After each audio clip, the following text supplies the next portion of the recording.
introduce our next speaker from Sun Microsystems. Jerry Neese what is his title here? Education Marketing. That's good enough? Very good. Sun, of course, has provided everybody with CDs for the Java Jumpstart and the Star Office. Hope you all got those in your bags. And Jerry, take it over. Okay, great. Thank you very much. Gosh, I just hope Sun's not on that list, you know, of the next companies to... But I do actually have this bet with Scott McNeely that within 7 years Sun will get sued for antitrust because somebody will go, geez, they own the server market. So we'll see. We'll see. You know, business is sort of one of these transitory kind of things anyway. I just wanted to tell you a little bit about my background and why I would be talking about a subject, called, looking to the future. I started at Sun 7 years ago as the Network Strategy Group's chair. And so that group was put together with a bunch of engineers and vice presidents and marketing people, and we tried to decide where networking was going to go over the next 2 to 7 years. Really, it was more like next 2 weeks to 4 years, as you'll see here in a minute. But from that, I actually was shown this wonderful little device by one of our engineers back in November of '93. It was this little thing called Mosaic. I immediately looked at it. I'd been an academic before. 19 years ago, I started teaching at San Francisco State, teaching introductory marketing to 260 students after getting burnout working for A.T. Kearney down the road here. And after seeing Mosaic for the first time, I actually saw the advantages of being as an educational tool rather than a marketing tool, even though I'm a marketing person. From that point, three of us sat down on February 14th of 1994 and decided we should put together something that was called www.sun.com. Turned out to be a fairly successful venture. At that time, it was the 23rd most visited site in the entire World Wide Web. At that point, I decided that it would be better when I went around and talked to people about the wonders of the web if I'd actually built some sort of web application. So I built the distant learning system we use at Sun called Suntan. And about a year ago, I went to education marketing trying to expand what I'd learned about distance learning to help everybody in the world out. So that's why I kind of got here to talk about this subject, look to the future. I did want to introduce a couple other people from Sun here. Dan Myers in the back there heads up our academic ASEC program, and this is a program we've just recently introduced. That's the program that you call up if you want to teach Solaris and Java and Genie on your campus. That's the program. And Dow Jensen right here is our education sales rep here in the Chicago area. So if you have any cool projects you're working on that you hear out of some of the technology I'll be talking about, like the wireless cards and the Java cards and things, be sure to give her a call. Actually, the reason I accepted coming here to talk, on John's acceptance was I had hoped to meet the people from the University of Oregon Law School where my wife got her degree. What I wanted to tell them was that she has mastered the skills of interrogation and argument. And they shouldn't worry about whether, Catherine Ward went off and failed somewhere. She's actually a federal public defender investigator out in San Jose right now. And if it hadn't been for 2 years teaching at Xerox Sales School back in the 70s, I would not have the skills to compete with her. So I thought I would get to meet that. I'm very disappointed that the University of Oregon is not here today because I wanted to thank them personally. But as we start looking at this subject, looking to the future, in researching this subject, I actually ran across an interesting website. And this website actually looks at, it's called Dumb Laws. I don't know if any of you have ever seen the Dumb Law website, but these are the dumb laws that apply to Illinois and Chicago. And as you're here in Chicago for this conference, I'd like to at least warn you what some of these laws are. You can be arrested for vagrancy here if you do not have at least $1 bill on your person. So how many people have that dollar bill on your person? You're all in trouble. I thought this was good. You can be convicted of a Class 4 felony if you eavesdrop on your own conversation. I get like thinking your own thoughts. This one about law forbids eating in a place that's on fire. We went to a Greek restaurant last night. They lit the mozzarella on fire. I immediately realized we were breaking the law right there. The Windy City, you can't fly a kite within city limits. And this one got the attention of the people out at Sun. It's legal to protest naked in front of City Hall as long as you're under 17 years of age and you have a permit. And in the Pullman area, it's illegal to drink beer out of a bucket while sitting on the curb. Well, that explains it all. But this last one was really pretty good, and I don't know how we're overcome this one because I don't speak Norwegian. I know like talk, and that's about it. The English language is not to be spoken in the state of Illinois. So, with that background, what I'd actually like to do is start getting a little serious and talking about some of the things I think are definitely going to impact the business you're in here. And in doing that research, I actually found an issue of The Futurist, which is a very good publication that talks about what things look like in the future. And by 2025, and I think these are fairly conservative numbers, by 2025, half of today's existing colleges will be closed, merged, or significantly altered in mission. The other part of the equation is that by 2010, the number of education institutions in the United States receiving, student aid funding will increase over 50% to nearly 10,000. And really what that means is a lot of the schools you're in right now will be in business 25 years from now, but the people in this room, being the technology leaders and things like that from those schools, could very well be the ones starting these additional 3,500 schools in the next 10 years. So that was an interesting one. And this one I thought was good too. By the year 2005, there will be killer courseware covering the top 25 courses that enroll 50% of all student credits. So for those of us bread and butter people that teach like introductory marketing and tort law and things like that, hey, those could be web-based classes in a very short period of time, so what are you going to teach now? I'll talk about some of the subjects I think you can teach a little later on here. But I thought a good quote I found was there was an ABA panel here that said that the technology that we have today will change the teaching of law more in the next 10 years than in all the last 20th century. And John and I were talking about this just before the start of the conference here. I think this is totally out of the way. I think by the year like 2003 or something, or in the next 5 years, we may see more change than we saw in history, all the way back to Socrates. So this technology brings with it a lot of challenges. And how far can we actually look into the future? As someone that ran a strategy work group, I'll tell you, it's a challenging exercise. I remember writing the business plan for the Netra Internet Web Server. And most of the business plans we wrote at Sun had 5-year forecasts of how many workstations or things like that we would sell. And there were companies like IDC and DataQuest that published that data. And I went out looking in 1994 for data that said how many web servers would be sold 5 years from now, and it was seriously lacking. So we just sort of made up a number, and that number was actually about 1/10 of what we actually sold over that 5-year period. So, and we thought we were being fairly liberal. But certainly there will be technology impacts, but I think that the really big impacts that we're going to see are in the area of social, cultural, and psychological impacts. And who knows what some of those are going to be. I think we're so concerned with the technology right now, we haven't given enough credence to the impacts that these other things will force. So in answer to the first question about how far can we look into the future in terms of technology, I think it depends a lot on where you are when you're looking. If you're inside a company like Sun Microsystems, like I am, and you have the advanced server engineering group sitting 50 feet down the hallway from you, you can see a ways into the future.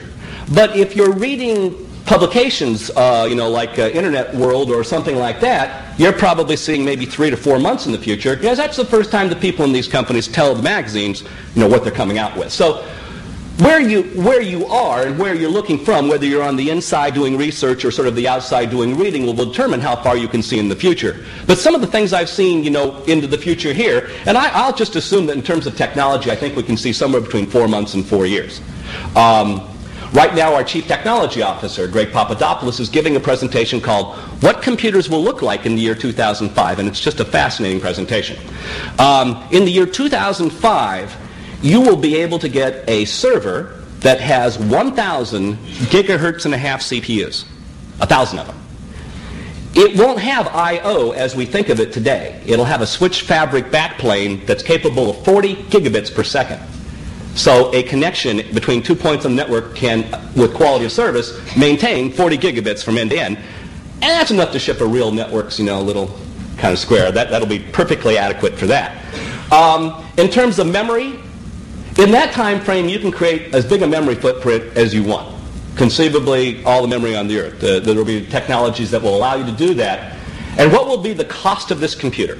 You're saying, it's probably like the E10000, it's probably a couple, $3 million. No, about $10,000. And because of that, Greg thinks that within 5 years, there will only be 100 companies in the world that have computers. And the rest of us will just use theirs. People like Exodus or Digix or one of those server farms that will maintain it for us. And I can tell you, after having built a distant learning application the hard way, where there were no tools available, no Saba to run off and buy and things like that, nobody wants to go through that that experience. And I would say that the application service provider is a very viable model for providing all sorts of computing services, just like we get phone services like call forwarding and call waiting thanks to a telephone network. So 4 months to 4 years is about how far we can look off into the future. Beyond that, it gets highly speculative. So the technology that we're talking about today, and some of this stuff I'll show you in my little collection of toys here in front, I think the biggest change we're going to see is actually in this concept of just-in-time learning versus just-in-case learning. And let me define those for you. By just-in-case learning, I mean going to class. Like all of you are sitting right now, and maybe 30% of what I say is relevant to you and your interest, and 70% isn't. Well, you wasted 70% of your time sitting in this classroom. Wouldn't it be nicer to do just-in-time learning, to learn the 30% you really wanted to do in real time using something like a web browser or something like that? So just-in-time learning will actually change the way adults learn. I have a Java program that I run. It's called the Authorized Academic Java Campus Program. I have 20 universities around the world that are doing some fairly advanced research in the area of Java, and much of it in the area of wireless. And I have a guy at the University of Nice that's actually building a Nokia cell phone that will be a just-in-time learning device. You'll be able to do something like dial **7, pick up the phone, and it will use voice recognition. And it will say, Jerry, what database would you like to search? And I can say, Lexis. What question would you like to ask? Well, let's see. What was the final ruling in Dred versus Scott and whatever? And using something like Ask Jeeves technology, we can parse up that question and determine what's being asked, convert it to text, or actually it's going from voice to text to Ask Jeeves, now to an SQL query, and query that database I told it to query. I hang up the phone. 45 seconds later, I get a little distinctive ring.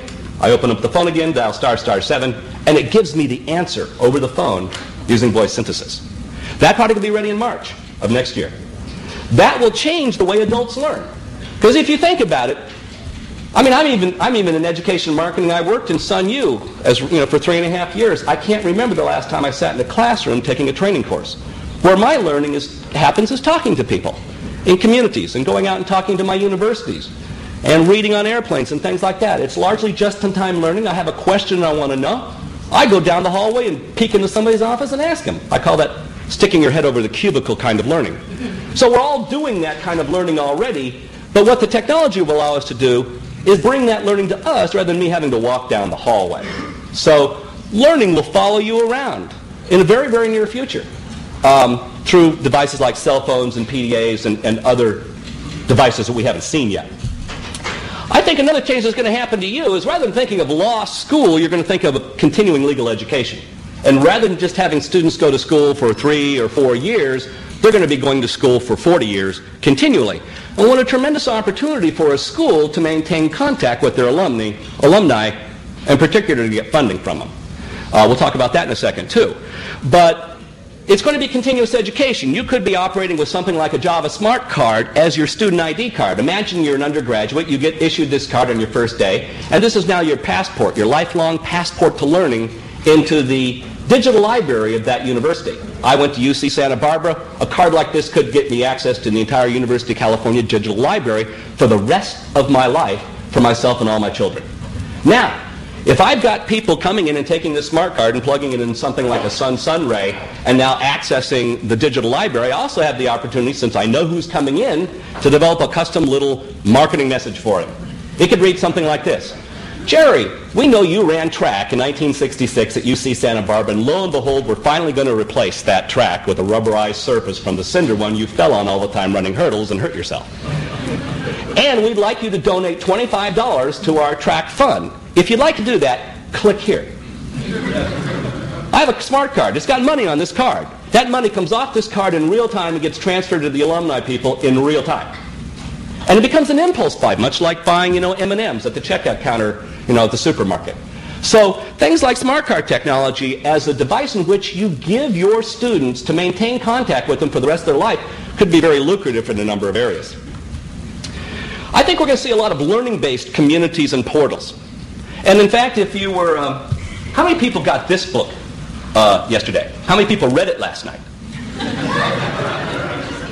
Did you give him that as a homework assignment? He gave it to me. I got that homework assignment. I actually was reading the 95 principles here in the front of the book, and this actually tracks very much with what I'm going to say. Actually, this tracks very much with what I'm going to say, too. It's a whole other subject, but it talks about the importance of communication between people. Learning happens when people communicate with each other, and people communicate with each other in communities.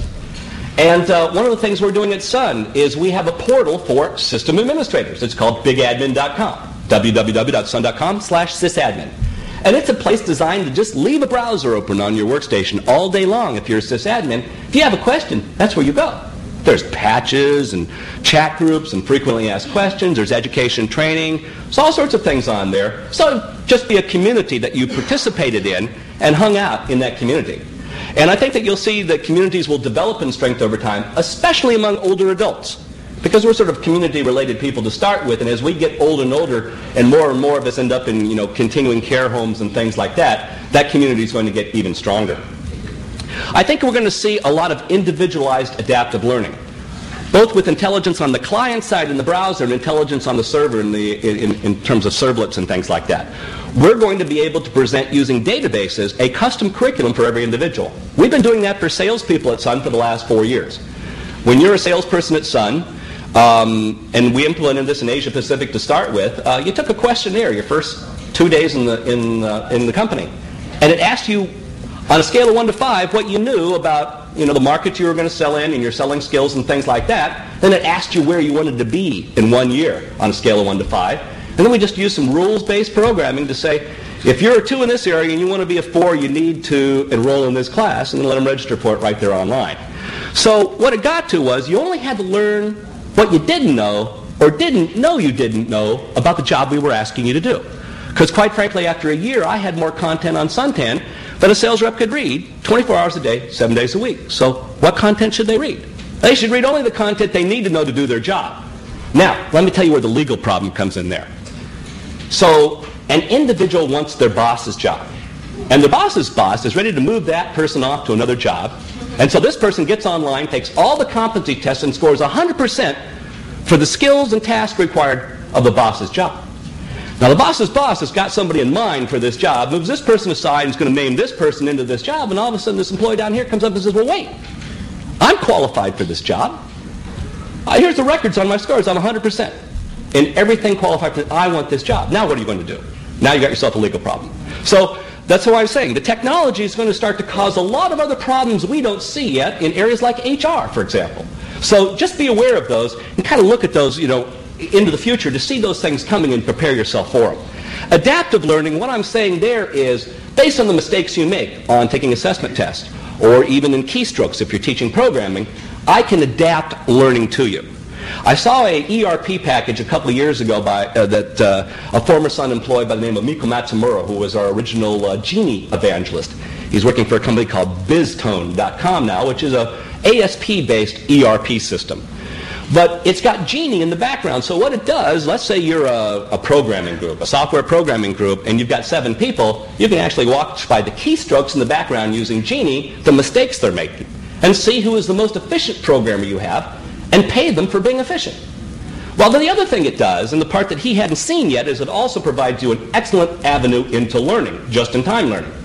See, you could program this thing to say, listen, after I've made the same keystroke mistake 4 times, pop up a little window and teach me the right way of doing it. And that's the way that you could get very proficient using something like Star Office. By the way, I really appreciate the fact that Microsoft is giving you a copy of Office and stuff like that, but hey, Star Office is free. And that's the only Microsoft bashing I'm going to do today because I don't know which Microsoft to bash anymore.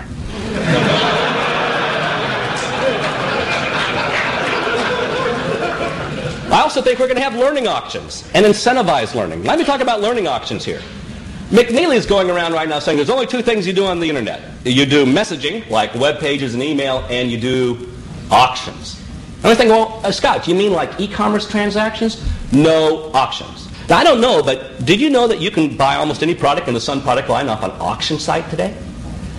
Back in December, McNeely goes to the executive management group. He says, I want to run an experiment.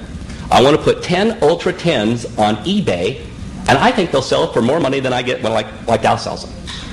And all these direct reports are saying, oh, no, terrible idea, Scott. Oh, no, the sales force, they'll all quit. They'll say, what do you need us for? Be terribly disruptive. And the way Scott is, he just said, do it. And so they did it. And sure enough, the 10 Ultra 10 sold at 17% higher margins than list, because they were immediately available. And so now Scott's got this idea that you can sell the whole product line over there, and so the product line's on there, and you can actually go off and buy equipment at auctions. And it really comes to the point that if you're willing to wait like 6 weeks for something, you can get a lower price. Someday maybe we'll be able to build to order, which would really save cost and lower that whole thing for everybody. What's the one that when everybody gets on it, you do Mercado or something, you get on it, the price goes down? Well, that's an interesting kind of auction too. But when it comes to learning, let's say that there are 5 empty seats in one of Dan's classes coming up in 3 days here in Chicago. Hey, you could put this on a learning auction and say, I normally charge you $150, but I've got 5 empty seats. I'll let them go for $5 just to fill them. And that kind of thing can actually be employed in education. By Incentivize Learning, Incentivize Learning is nothing new. I can remember my parents said, unless you get straight A's so you can go to a decent college, we're not going to get your driver's license when you're 16. So Incentivize Learning has been around for years, but actually what the technology allows us to do is use things like beans. And I'm talking about the product www.beenz.com, a Java-based currency for the internet. It's very popular with kids, by the way, that are still on kind of the allowance level. But what happens if you go to their page? On the left side of the page, it has ways you can earn beans, and on the right side of the page, it has ways you can spend beans. On the left side of the page, it has things like read this infomercial for 5 minutes from Coca-Cola on why you should drink, Diet Coke, and you'll earn 5 beans. And then you go over to the left side, the right side of the page, and you spend those 5 beans on a CD. Now, learning can certainly be applied here too, especially when you start looking at things like workforce training. In Cheyenne, Wyoming right now, they have a project that's been going on for several months now where if you're a welfare mother and things like that, you get your food stamps on a smart card. And what happens when you go to Safeway, when they run that Safeway card through there, well, they also run this through there, and it tells you all the products you can buy and can't buy and things. Food stamp abuse and fraud has been eliminated simply by putting it on the card here. Now, what if you included credits on the card, saying, if you want your benefits to extend beyond 90 days, you need to start taking some training online to improve your skills, and all that's tracked on this card as well. In fact, the major reason they did it was for immunization records for kids in schools. They're on here too. So if you step on a nail, you don't have to remember where you had a tetanus shot 5 years ago or 8 years ago. So these are some of the things I think technology will do. And other things that I think the technology will change is for the programmers in the audience. I think you're going to see the change happening in the way we program. Programmers are people that will write reusable pieces of code, and the rest of us will use these code in conjunction with each other to create our own applications. And think of like a custom report writer. Let's say I wanted to know sales by region by product. I could just drag 3 little reusable code objects into a central little box on a browser screen, and in the background what it would do is know I wanted this information, and then prepare a nice little chart for me and present it to me. But we already teach a class in Sun called Java for Non-Programmers that essentially teaches you how to do that. You take reusable code that other people did and build your own applications, really reducing the load we put on our applications development people and increasing the productivity of all of us that aren't programmers. And I'm one of those. The last programming language I learned was BASIC. That's a while ago. So we're going to change the way we program. I think we're going to see the term e-learning, which has been popularized by John Chambers from Cisco. I think we're going to be more concerned in the next year or two with performance management. And really, you can use these e-learning systems to do performance management as well. It's in much like the application I just told you about the software engineers and who makes the most efficient use of their time in programming. I think you're going to see e-learning actually be replaced by performance management, where somebody needs help doing their job better is going to be helped in real time by various e-learning modules. So the focus won't be much on e-learning because words like learning and training and education tend to have sort of a negative image in some people, some administrators and some executives' head. So like training sometimes is the first thing that gets cut in the budget, when things start going bad. If you talk about performance, there's not an executive or an administrator alive that will say, no, I'm not interested in improving the performance of my people. fact, one of the big advantages that we at Sun offered to Cisco when they were trying to build their internal distance learning system was that very thing.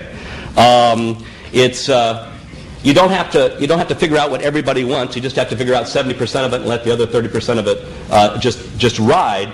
But it's really truly about performance. It's about providing information to people, what they need to do to help them do their job. And the last thing I've learned, I started doing focus groups with 12 to 16-year-old kids. How many people have 12 to 16-year-old kids themselves?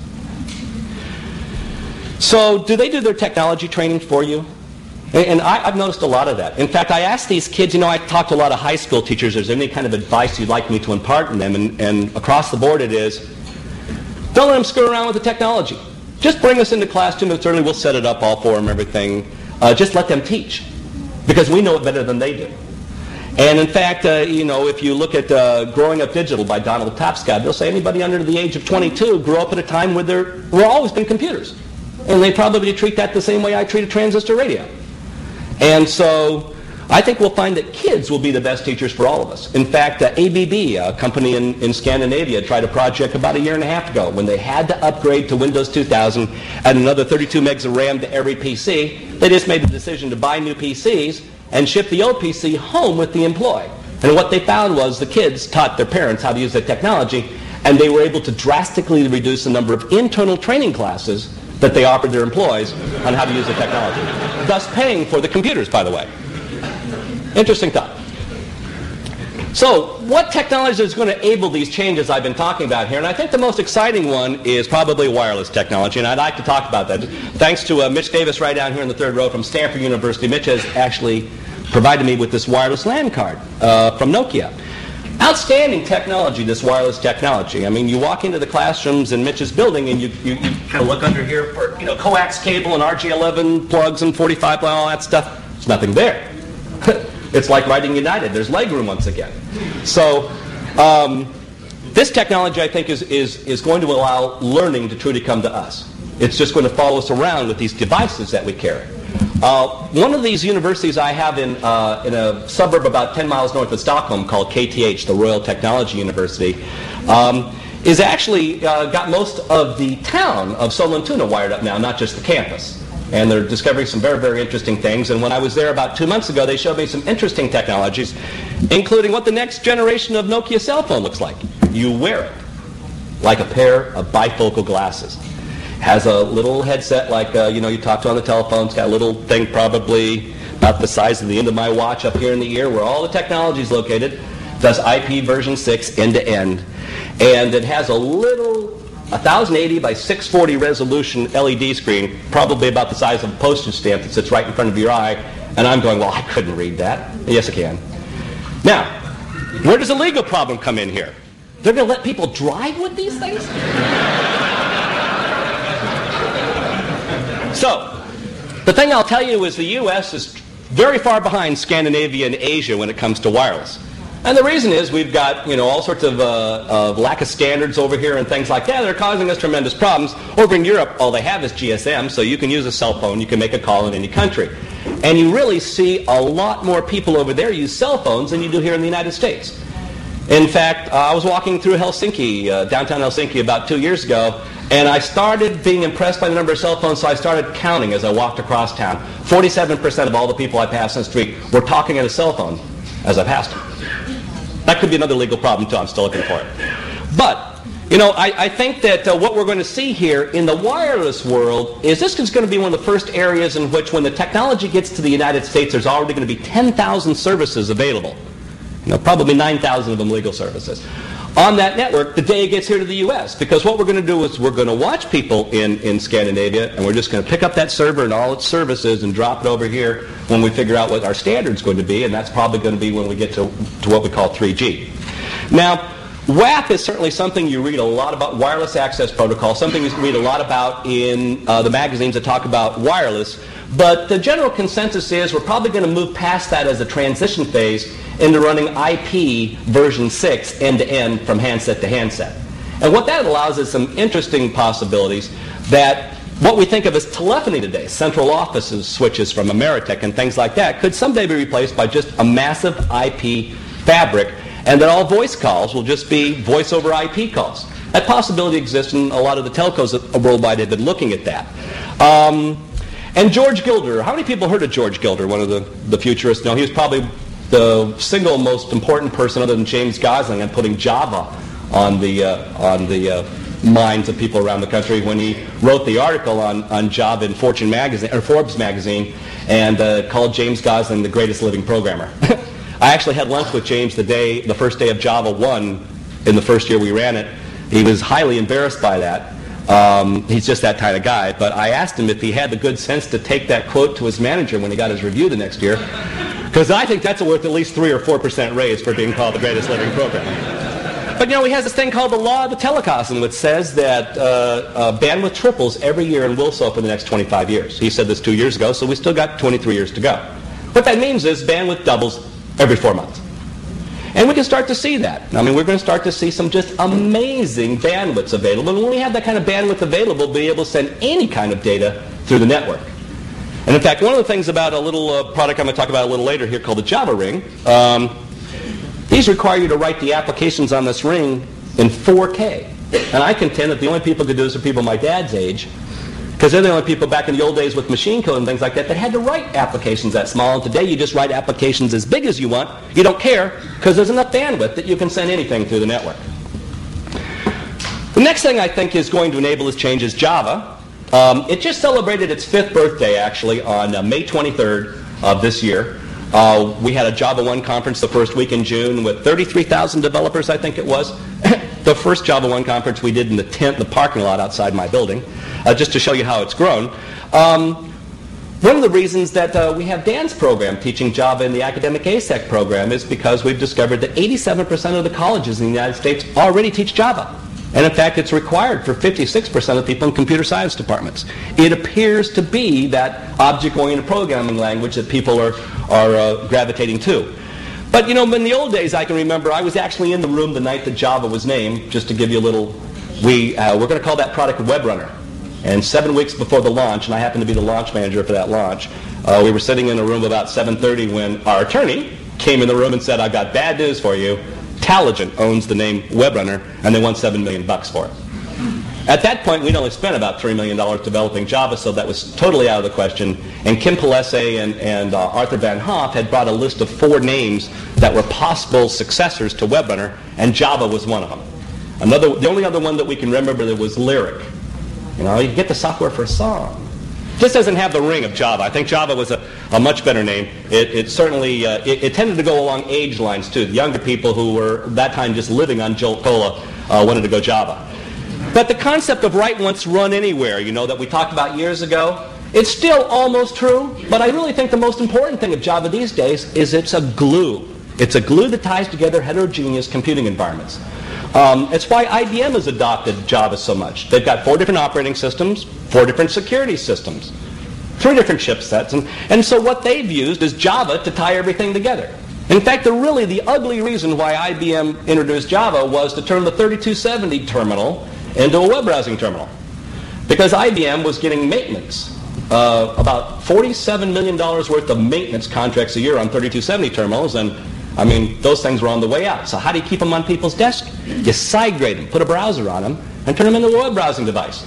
And they needed Java to do that. So Java is certainly something that we're going to see more and more of in the future. It's probably one of the fastest adopted things we've seen in the history of technology. How many people know what Genie is? Not the Genie I dream of Genie, but the Genie J-I-N-I? Anybody know what Genie is? You'd better know. You came through class. So, the best way to describe Genie is the way that Miko Matsumura described it to me. He says, Jerry, think of 2 flowers. They start off as seeds. They're Genie-enabled. They pop up through the ground, and they're in the air, and that air is called a Java space. And what happens is there's pistils and stamens, and those 2 things need to connect for the flower to grow. So there's a supplier of services, and there's a consumer of services, and that bee that runs back and forth, that's a Genie agent. What that is it's something that connects consumers and providers of services in the background on the network to tie them together. Now, where are we going to practically use Genie? We're going to Genie-enable this device, this device, this device, this device, this device. I don't know if we're going to... a reserve judgment. We're going to do this device, the projector. All this will be Jini-enabled. And what you'll be able to do, I'd say by next year.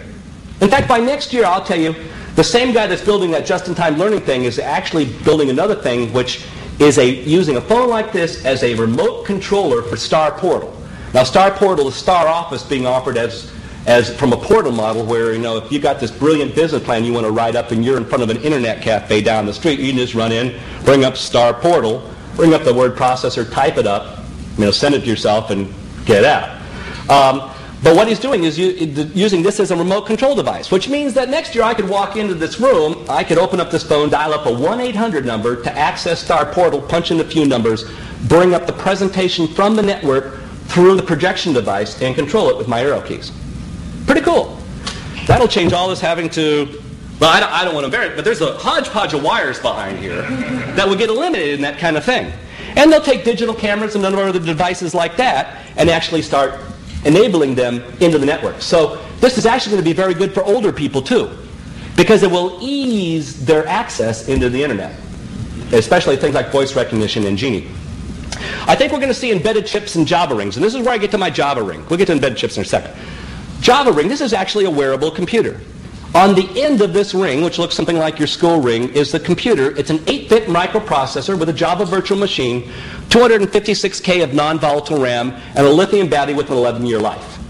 There's a connector that attaches to the serial port of your computer, and when you plug the ring into the connector, you've now authenticated yourself into that page. So are these things being used? Sure. The San Jose Sharks use these in their booths. The corporate booths. Because the owner of the booth isn't there every night. And so how do you charge people for the food they consume that's assigned to that booth? Well, you issue a ring to the people when they come into the booth. They plug the ring into a connector. They bring up a browser with the menu. They order these items. They're delivered to the booth, and it gets charged that person's credit card. So the other thing is, if you go to the beach in Hawaii, you need money, you need your keys, you need your identification. And believe me, I hate to take those things in my bathing trunk because I'm always fearful of being body surfing out there in my car keys or suddenly, 200 yards offshore or something. Wear the ring. It's all on there. You can open a key door with this. The Schlage Law Company in San Francisco already has one of these devices where you can open a hotel room door with a Java ring. In fact, you just wave the Java ring in front of the front door as you walk in the hotel and it says, "Oh, Mr. Neese, we know you're registered here. Thank you very much for coming. Your room is 3227. And then this opens up the door when I get up there. I plug the ring into the Select Division set on top of my TV, and it says, "Oh, Jerry, you're a AT&T Cable Services out of San Jose provider. We'll take the same class of services you have at home and transfer them to your TV set right here in your hotel room." All those things will be available to something like this. Embedded chips. This is a little bit of a stretch right now. We mostly have embedded chips in animals and military. And the military didn't get away with it. But I actually saw a demonstration by a 3-star general in the Army about 6 months ago in which infantry commanders will now be able to track their troops with GSM in an embedded chip in their neck on a palm. So when you're over in Vietnam and you can't see your troops, you can look on your palm and say, "Oh, there's where they are." Now, if we can just get the enemy to wear the embedded chip, much better shape. So, implications for legal educators. I think we need to prepare students for a changing world. If all you can look in the future is, 2 to 4 years if you're lucky, then maybe what we should do is be preparing students to be agile rather than just, telling them things are going to change. Maybe we should even do this for our faculty and administrators. Now, you got to realize that you represent the cream of the crop when it comes to technology here. Think about all the people like me back in the campus that don't use this technology, are afraid to use it, think we'll break the keyboard when we touch one of these things. Those are the people that we really need to reach. And so with things like voice recognition and Jini and some of those things that will ease connection to the internet, hopefully we can go after some of these faculty and administrators as well. I think we need different kinds of classes. Internet law is a fascinating class. I have an individual come in and talk to my electronic marketing class at the Santa Clara MBA school that does an evening on internet law. He's an attorney at Sun, but he got his legal training in Sydney, Australia. Really cool. He comes in and tells my students. Student asked a question. "You think it's possible to have global internet law someday?" And he says, "Well, of course, mate. As soon as the United States drops the First Amendment." Very interesting perspective. Went over really well in class. But when we're talking about corporate law, We're talking global corporate law these days, not just, typical, what are the state laws and federal laws and things like that. You need to know about the laws in the countries your company does business with, or where you want to attract students from. You start taking things like culture or ethics. Now, ethics is going to be a big one here because all of us have students that are starting these .com startups. And they view you as advisors to their business, like a board member.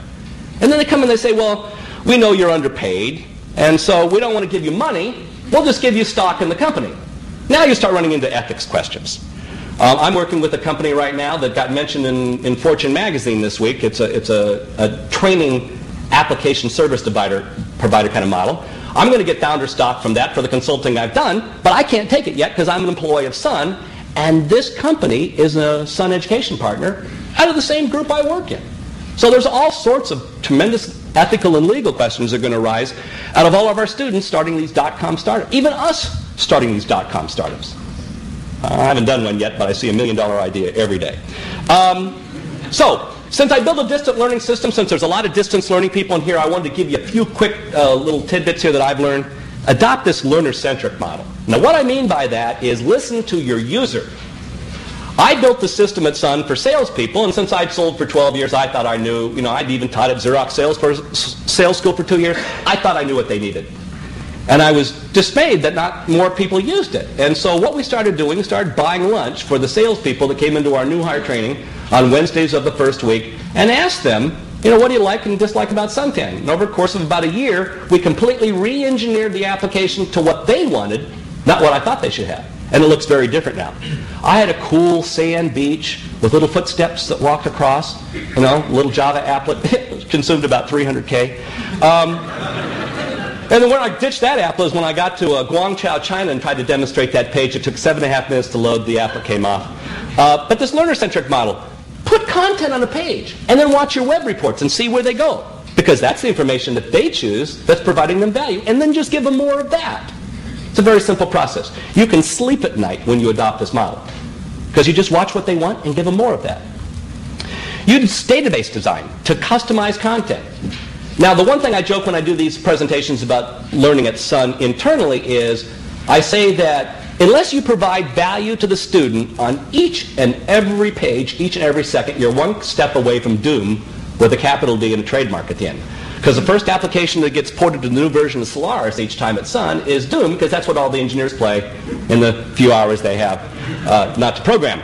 And so, really, if you're not providing value to that engineer sitting at his desk at 9 o'clock at night or her desk at 9 o'clock at night doing that programming, they're just going to click off and do something else. That very much applies to your business as well. If you've got a distance learning application online, you're one step away from them going to somebody else unless you continue to provide them value. Leverage best practices. This was something we stumbled across. We discovered that you don't want to leverage the best practice of the top 10%. You want to leverage the best practice of the next group after that. You're always going to have the top 10%ers, and they're going to do a fine job. But where you can make your biggest impact is taking the 11 to the 35% group, figuring out how they do it well, and then impacting the 36 to 90% group. That's where you're going to get your payoff. So don't think of best practices as just what your best people do. Discover the level just a step below those people. And the last thing I'll say is distance learning is never finished. Prototype, modify, prototype, modify, prototype, modify. People used to ask me, when is Suntan going to be done? Never. Because you could just continue modifying it to meet the needs of your target audience using the learner-centric model. So in summary then, start thinking of learning as anytime, anyone, anywhere, any device kind of thing. Engineer your learning to meet that kind of model, because when we have these cell phones and wireless devices and Java rings and things like that, learning will come to them. Think services. Think of the stuff you deliver across the web in much the same way as the telephone system you use today. You don't know what the name of the operating system running on that number 5 AT&T switch back in Ameritech Central Office down the switch. You don't know what that operating system is, and you don't care. All you want to be able to do is order call forwarding and call waiting and conferencing. And computing will be the same way. In fact, Sun thinks the infrastructure will look something like this. You have all sorts of appliances and clients, robotic arms, cameras, refrigerators. Maytag washers are internet accessible these days. You knew that. Because they found that they were making a lot of service calls with that guy that never gets service calls, the old guy in the commercial. He'd go out and find out the lint trap was full, and that's why the machine broke. And so they put a little sensor to tell when the lint trap was full, and it goes back to the headquarters of the internet and sends an email to the user saying, clean out your lint trap. They paid for the entire system just in reduced service costs. So those are the kinds of things that, just think of this all as services that are driven to various kinds of clients and appliances from some big service infrastructure. Now, of course, at Sun we would like that service infrastructure to be ours, but who cares? 3 new bets for the future. Think massive scale. Think an environment like Victoria's Secret people used to think at the Super Bowl last year when there were 20,000 people an hour visiting their site. They run an ad in the Super Bowl, and suddenly they're getting 1.5 million people a minute. You need a scalable computing infrastructure to do that, so think about putting that in the first place. Worst thing you can do is put your class online, and your server goes down when your students are trying to access it. I heard that the whole first year at Santa Clara when I put my class online, because it was running on a Dick Tracy farm that went down like 3 times a day. And professors were used to that, and you can't do that in e-commerce. Think about integrated stacks. This stuff is too hard to figure out on your own. Look to people like IBM Global Services or Sun or somebody that's going to provide you with an integrated solution, almost turnkey. And think of continuous real-time. Think of all the stuff being connected all at the same time and being able to access information anytime you want from anywhere. So looking to the future, I think the only thing that we can predict is change. And it's massive change, and it's coming from unknown directions. Do you think that Barnes & Noble saw Amazon coming 6 months before Amazon showed up? Of course not. But now, is Barnes & Noble concerned about Amazon today? They sure are. And that's going to happen in your environment too. Going back to that first foil I showed, where a lot of your schools aren't going to be in business in 25 years, but there's going to be a lot more schools. That's change from unknown directions. And therefore, I would suggest that you re-engineer your schools and your faculty and your students, your technological infrastructure, and even your alumni fundraising, as I pointed out, for agility, for the ability to make changes quickly, using things like reusable Java code. Why rewrite a whole application if you can borrow little pieces of code and create something 3 times as fast? So, to paraphrase Peter Senge from MIT, the only sustainable competitive advantage is that you can learn faster than your competition. And that competition, I will say, could be other law schools. It could be the prosecutor and the defense. I can just see people picking up little palms and cell phones and accessing the Supreme Court decisions while they're sitting there in the courtroom. It could be husband and wife, as in my case. So thanks very much for your time. It's been a pleasure talking to you.